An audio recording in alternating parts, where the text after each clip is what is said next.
Now, if I was to tell you what the daily and the annual costs are for putting up these young men, well, 91% young men, that cross the English Channel in those dinghies, people would say, oh, he's just making it up, isn't he? So rather than me telling you, let's ask Dr. Mike Jones, Executive Director of Migration Watch.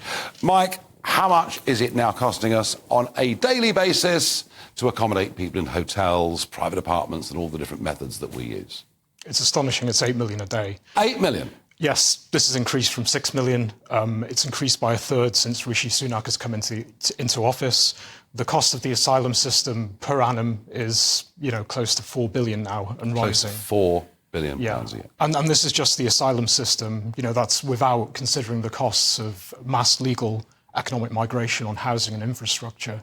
So this is just the tip of the iceberg, but it imposes a huge burden on the British taxpayer. Yeah, do we talk enough about how much this costs? Or do you think generally there's a kind of a reluctance to talk about this? Or will Labour start to use this maybe as a political weapon? We do talk about the costs, but it does tend to be focused more on the asylum system. I think we should look more at the immigration system as a whole.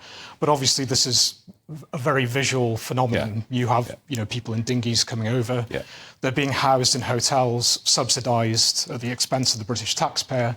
And, we have a cost of living crisis, a housing crisis.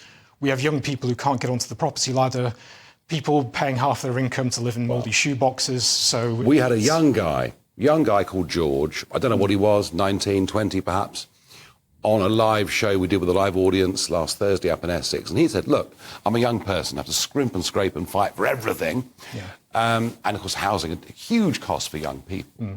He said, I just see an unfairness in people crossing the channel and being put up like this. It is a very live political issue, and Professor Matthew Goodwin keeps polling this and keeps saying Westminster often doesn't want to debate this, but the public does. Mm. Is there any end in sight to this from a UK perspective? I mean, ultimately, it comes down to the Supreme Court decision. The only game... Which will be when? Close to Christmas time. And that is going to tell the government whether they can proceed with deportations to Rwanda? Essentially, yes. Both political parties are united on what needs to be done. You need to destroy the people traffickers' business model. The Labour Party want some sort of exchange programme with the EU, which is very counterproductive. Both the Conservative and Labour Party want to attack the supply chains. But ultimately, you need to make it economically irrational for people to enter this country, and you need to attack the demand side. And as we saw with Australia, and the similar scheme that they had with Papua New Guinea and Nauru, you need to detain, you need to deport people who come here through irregular means. I don't think either party really have... I mean, even if Rwanda was to be proved legal, we're only talking about a few hundred people, aren't we?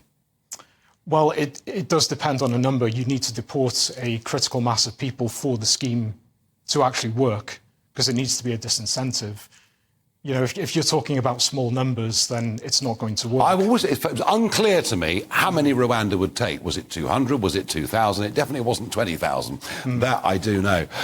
And, we have to look to what the extraordinary, and if ever you use the word invasion, everyone goes mad. But, I mean, what can you call 200 boats? What can you call double the population of the island arriving in Lampedusa over the course of the last weekend? I mean, presumably, if double the numbers thus far have come into Italy that came in for the whole of last year, some of those people finish up in Calais, Dunkirk, etc., don't they?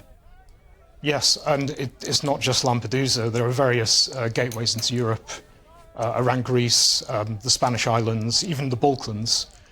But, ultimately, the EU has tried to kick this into the long grass. They need to scale up Frontex. They need to protect their borders. They need a critical mass of boats there to patrol their waterways. But that only works if you stop the boats from coming in. Yes. Some evidence that the Greeks have done pushback and have said, no, you're not coming in.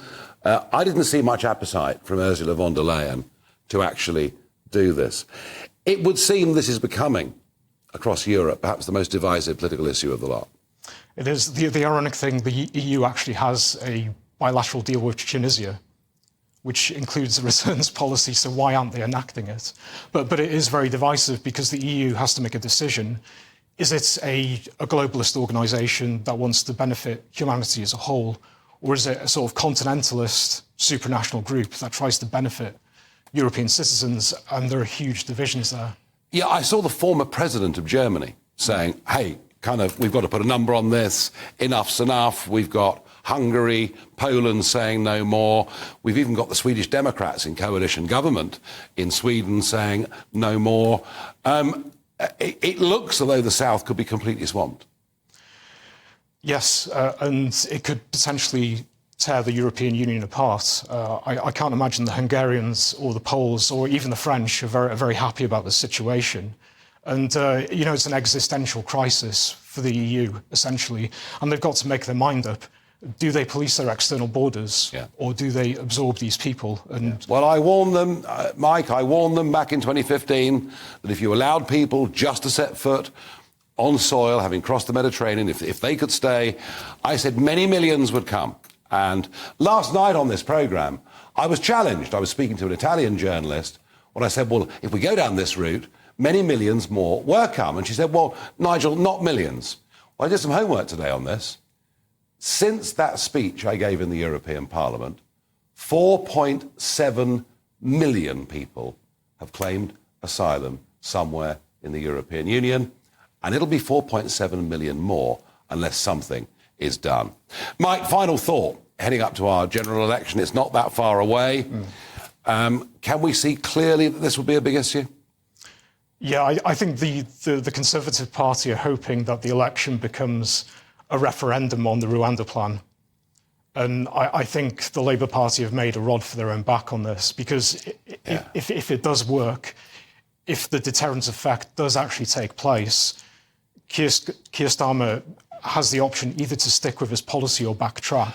And it was his first big policy announcement, and it seemed within 72 hours he was having to contradict himself as to whether we'd be part of the EU quota scheme for people coming into Lampedusa. Didn't go well for him, did it? No, it didn't, because the Labour Party promised us a returns policy, a bilateral agreement. Yeah. But this isn't a returns policy, it's an exchange programme. It's like the Erasmus scheme, but for illegal economic migrants. And, it's just going to increase the pull factor. Yeah, how ironic that the Conservatives, having failed so completely thus far on the Channel, could find it to be an election, perhaps maybe not winning, but an election advantage issue. Mike Jones, thank you for joining us here in the studio on GB News.